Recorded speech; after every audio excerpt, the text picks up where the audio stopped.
E aí, minha gente, aqui é o Brasil, entendeu? Eu sou etnia indígena ticuna. Hoje meu almoço é esse daqui, ó. Hoje é meu almoço, gente. Carne de macaco, entendeu? Olha aí. Que é meu almoço hoje, que minha mãe prepararam pra mim. E aí eu acabei de chegar. E é assim que funciona aqui em Amazonas, minha gente. Bora almoçar?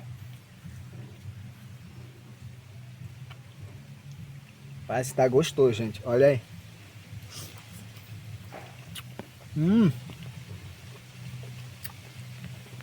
muito bom. É meu almoço, ó. Muito gostoso, gente. Delícia. O almoço desse daqui, ó.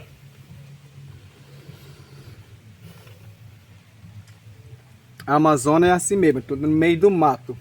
Tudo almoço é desse jeito, gente. Aqui a gente sobrevive com peixe, farinha, banana, carne, outras coisas, entendeu? É nossa sobrevivência. Só que eu moro na cidade, acabei de chegar aqui, aí me prepararam almoço pra mim. Olha esse daqui, ó. Tudo assim, esse daqui, a vasilha daqui natural mesmo, da, da cultura daqui mesmo, da gente, entendeu? Isso é, gente. Vamos? Bora almoçar. E esse aqui é almoço, minha gente, aqui, ó. Hum.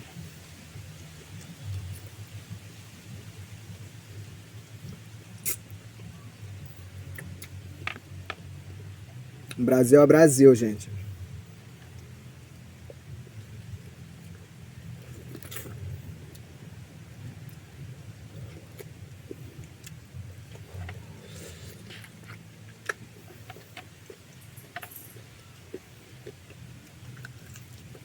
Hum. Muito gostoso.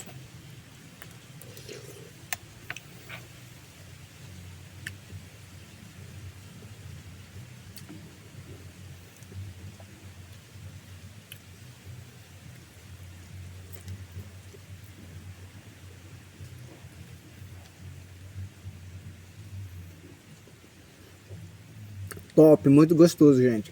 Esse daqui chama de carne de macaco.